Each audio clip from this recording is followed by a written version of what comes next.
Oduu Ameem manni maree dhimmoota Islaamummaa Itoophiyaa artist Joorjii Abbuutiif sirna umraa bilisaan akka raawwatu eeyyameefii jira.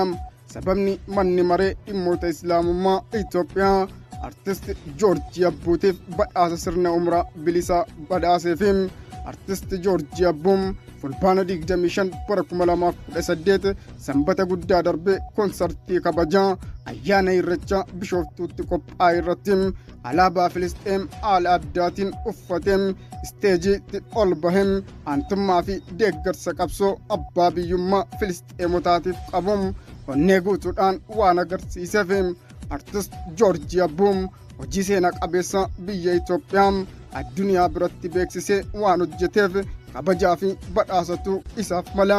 Manni maree dhimmoota Islaamummaa Itoophiyaa namoota akkanatti waan addaa hojjetaniif beekamtii fi badhaasa isa madaalu kennuun isaa waan gaariidha.